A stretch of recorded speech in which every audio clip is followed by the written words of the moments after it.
Well, sorry, it's recording now. Well, no, I know, but it's in like, how do you want to sit? Are we gonna go low down?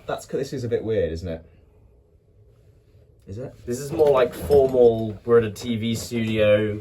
Okay. We've got like a bench behind us. Whereas if we're sitting too back far and relaxed, we're too relaxed about the whole thing. We're serious. This is serious. Okay. This is deadly serious. Yeah. I'm serious. Are you serious? I'm serious. All right. Do we have to do that action? No, I do this because I do like always like an awkward introduction. Usually I do like kind of like I do that's kind of like introduce the video. Okay. But this is like the first time a second person's been in a video for about So do I do a year and a half. You do whatever you want. I sort of said it's you're talking. You're adding your analysis to this game first. So take it away. What do you do? Oh, what we've started already. The lights on. So the lights have been on for quite some time. Welcome back to the Rugby Illuminati. England-Scotland game. It happened. We're talking about it. This is my brother. His name's Tom. And I said to Tom, I'm going to tell you what I think about this game. I'm going to let you lead the way, and then I'll offer my analysis afterwards. So Tom, take it away. First of all, Nick, thank you very much. Don't reveal my real name. He told me not to do that. I was like taking all of 10 seconds. Great game. Fantastic game. Really good to watch. Very intense. The definition of Test match rugby, I think. I think really an arm wrestle is what that turned into. A real arm wrestle.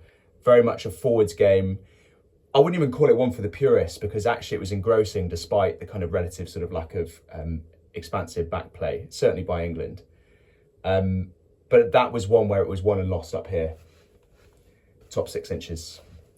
Absolutely. I think that ultimately, when England pulled ahead, those last sort of like 3 points from the boot of Finn Russell, that 50-metre absolute nudge of a penalty, I think that's really when Scotland started to waver a little bit. And from Finn Smith? Yeah, from Finn Smith, yeah. And I think that, I mean, they came back, they scored after that. And but I think that Finn Russell's head from the tee was just not there today, was it? It was a bit of a mess. No, 3 misconversions.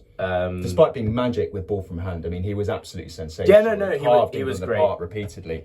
In fact, I think Scotland had the best of the play. I mean, I think they played exceptionally well. Definitely. Very unlucky to lose. And I feel like that Scotland had almost like the better tactical nous than England did. As we were saying during the game, it was very clear that what Scotland wanted to do, they wanted to attack that outside centre channel as quickly as possible. I think you saw that from not only their first try. I think that was more from break from play, wasn't it? And then the second try was from a line-out move. Yeah. But from both of them, you could see them that they wanted to shift the ball from that outside of the outside centre channel.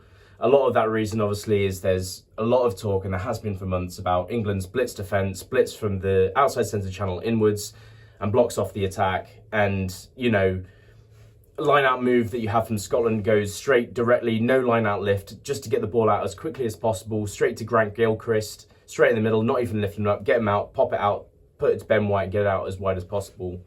And that was, that happened more often than I was comfortable with, than I enjoyed. I think it almost felt like it was a cheat code for Scotland to get past England's defence. But I do agree. I think a lot of it was mental towards the end. England obviously going for that 3 points instead of the corner for that key moment where Marcus Smith gets those 3 points right in front of the posts.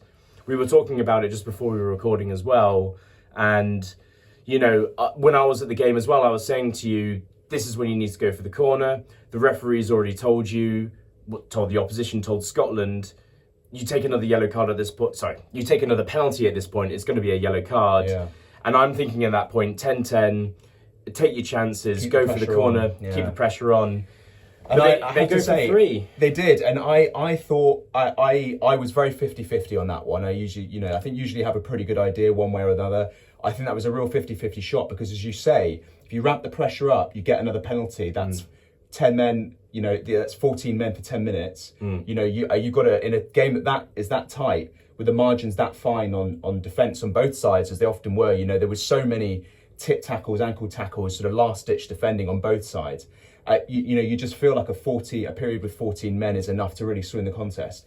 And you could go for it there. But I think time and time again, Test matches are won on fine margins. I think if you're offered up 3 points, you take the 3 points. And it's very, very few teams, I think, make that decision and live to regret it. And I think England didn't. I think that 3 points they took in front of the post was the difference between a victory and a loss today. Definitely. And I think there's a lot of echoes with that sentiment in terms of the World Cup as well. And I think a lot of the differences, especially if you think about, South Africa beating the teams that they did and New Zealand beating Ireland as well in the quarterfinals, it was all about taking the points that are on offer.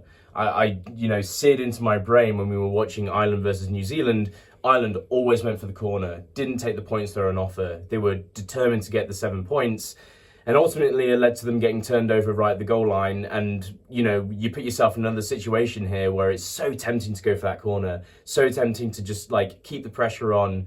But in a tight game where it's 10-10 and you're 60 minutes in, ultimately 6 points was the difference between winning and losing, So, yeah, absolutely. Massive. Absolutely. I just want to come back to you were saying about the attacking philosophy that Scotland brought to this game. You're absolutely spot on. I think they very much knew that England had a kind of quite a narrow defence. Now, I'm sure you've talked about in the past, the days of the kind of the all-out blitz are gone. I think England aren't quite so vulnerable in that sense than they are now, but they still defend incredibly narrow. And what that means is that, you get excellent line speed, and anything sort of in the middle of the park is fair game, and they're going to chew you up. But Scotland were very, very clever from the off. They'd clearly, they thought of a plan. They were getting around the outside at every opportunity. That first try, Duhan van der Merwe manages to get round to the 13 channel. He cuts back inside. He's got 2 men. He pulls them up.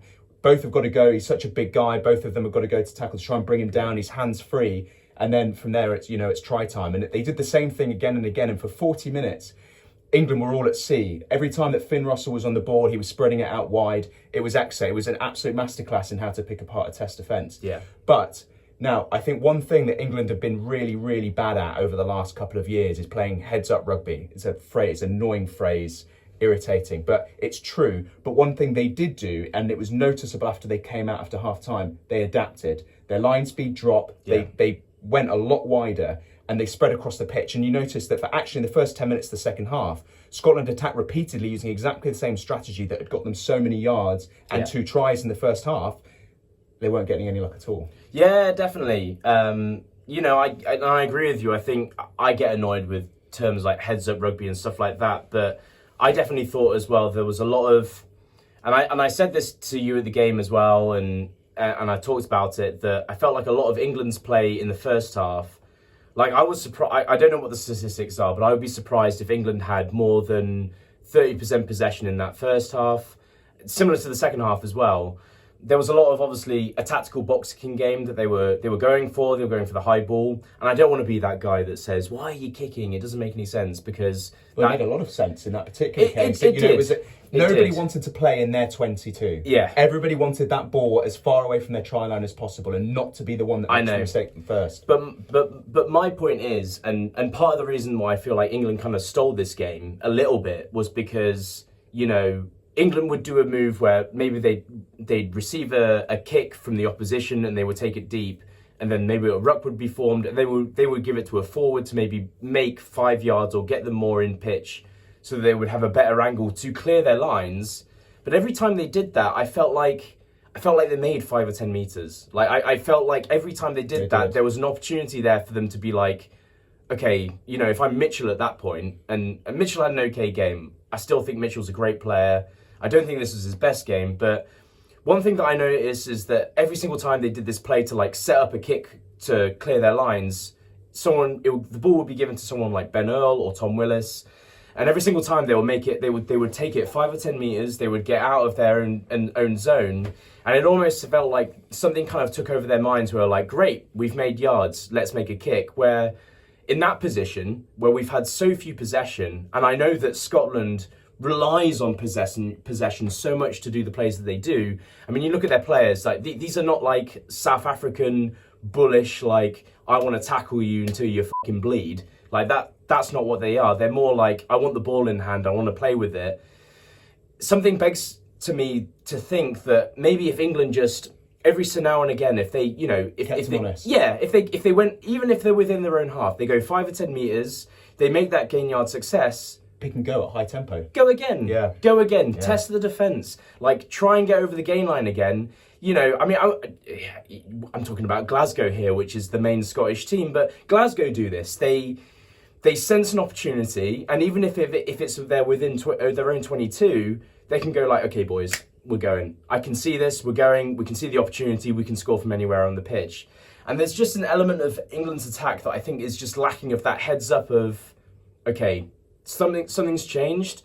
I want to take the opportunity, and I want to go with it. Let's try something different. Yeah, and that's why I feel like England kind of stole the game a little bit, in the fact that they just stuck so much to that game plan, even at their own detriment, that even when the opportunities were there on the outside for them, they didn't take them because they had a game plan in mind in terms of the high ball, kicking for territory, which ultimately won them the game. Don't get me wrong. But I definitely felt like they could have won the game more convincingly if they just looked for those opportunities that they didn't go for. Yeah, I think perhaps you've got a good point there. And I think one other thing to think about also is that, you know, a lot of these opportunities were coming at a time when, you know, I would say in the sort of maybe the middle 20 minutes of the first half, I think the kicking game was very even. There was nothing to choose between the sides. Yeah. Everyone was very comfortable under the high ball. Nothing was going to deck. And as a result, you got a game of ping pong, right? There was basically box kicks, 22 to 22, backwards and forwards, nobody making a mistake, nobody making any real ground, everybody ending up where they started, more or less. But what you found, I think, on that last 10 minutes of the first half, and then increasingly maybe in the first bit of the second half, is that Finn Russell started to take things into his own hands. The ball started coming out from 9, it started getting to 10. He started kicking out of hand. I thought he was kicking out of hand today, as opposed to his kicking off the tee. Fantastic. Yeah. Top quality. And what you found there is that he actually started putting England under real territorial pressure in a way that they found very, very difficult to get out just by box kicking, because what they couldn't get a grip of in that particular situation is that because Finn's, you know, kicking out of hand, he's putting 10, 15, 20 meters extra on every kick, and you just can't win a territorial battle playing ping pong if you're going off 9. And I think they found it very, very difficult to get out of their own half for that spell. And they only really started to get out of their own half when they started to play with ball in hand a little bit more. I think it helps that Scotland probably got a little bit more tired towards then. It allows England to be a bit more expansive. But yeah. I think if you know, perhaps if they'd done as you say, maybe, you know, try and mix it up a bit, maybe try and sort of put a little bit of pressure around the breakdown, you know, rapid fire, pick and carry, try keep people honest, try and keep suck the Scottish defence in, you might have found actually that may have helped them with the territorial game a little bit better. 100%. And I think you just have to look at the last play in the first half where England, I can't remember how it comes about. I think they get a line out from a penalty or something, but they managed to get a line out just inside their own half. And the first chance they get to actually have a set piece move, you know, the result of it is almost a try. You know, unfortunately, Ollie Lawrence tries to force the play, flips the ball out of his backhand and puts it out into touch. But right call though for him. I mean, I think, you know, that ball. If that goes to hand, that's it's game over. It's 5 points. Yeah, 100%. But yeah, I don't know. I kind of, when I talked about the preview for this game, I kind of saw it more of like a sliding doors moment between the two coaches. You know, this would be the proof in the pudding for one of these two coaches to carry it forward.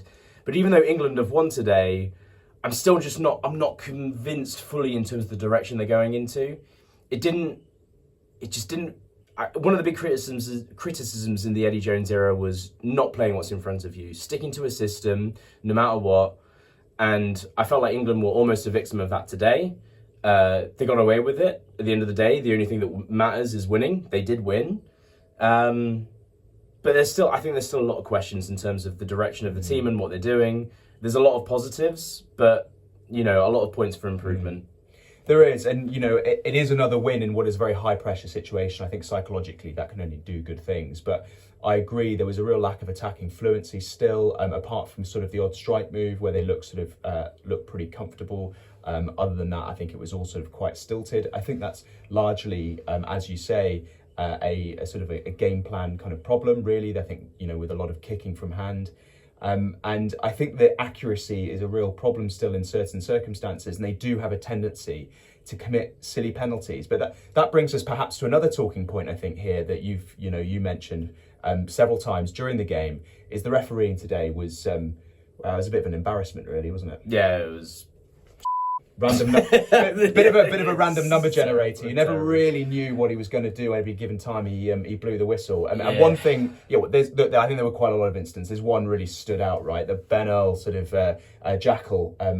When Kinghorn got caught in front of the posts. I know. And as an Englishman, maybe like there's a part of you that thinks maybe I'm biasly thinking about this, but I don't know. There was a definite feeling, and you could even see it in Ben Earl's face, of a look of frustration of just like, I'm off my feet at the moment. Like, does this make sense?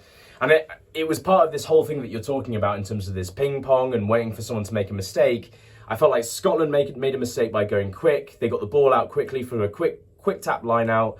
And I felt like this is what England were working for in terms of just forcing Scotland to make a mistake. They give it to Kinghorn, he gets isolated. And right at that moment, I felt like everyone around us in the stadium and everyone realised this is it. This is what England had been building towards. 20 minutes worth of kicking, and this is where you get the result. Reward, Ben Earl's there. Again, I might want to watch the TV angle to change my opinion of it, but my initial thoughts are it looked perfect. It looked perfect. Like, the guy's technique was spotless. He looked perfect. He goes on the ball, he gets it, and then it's a penalty in the other direction. Terrible decision. And it wasn't the only call. I think that there was a numerous amount of calls that were, they were questionable. And there was that crossing call on the line out again against England. Although on the flip side, like I think he had to give a penalty for the head-on-head contact between. Yeah. That's. I think that's more of a question in terms of like the rule book and how it needs to be ruled rather than. Yeah. And again, that's my opinion. As the rule book goes, as Carl Rowe has stood up and he collides heads, that is technically a penalty, but. I don't know, it just feels like someone that accidentally gets caught flat-footed and ends up in an upright position. Should that be penalised? Yeah, it certainly didn't look like it should be live, did it? And I think we've kind of had a quick look at the highlights since, and I think that maybe feels like nothing. It feels like it's something that we all know that head injuries are a big deal. They're likely to be an even bigger deal coming down the line, I think. Yeah. In terms of some of the sort of lawsuits and things that the RFU are facing, but some things that it's a genuine mistake rather than. Right. Yeah, and I don't think it was dangerous, right? I don't think nobody needed a head injury assessment. I think it was kind of quite an innocent. It was quite an innocent contact. Yeah, no one's gum shield, no chip in the gum shield got a high reading off of that. So I don't know. It's I do think it's gotten a lot better. Yeah. I felt like there was a lot. Sure. I feel like about a year ago, and I was harping on about this. There was red cards coming out like nobody's business.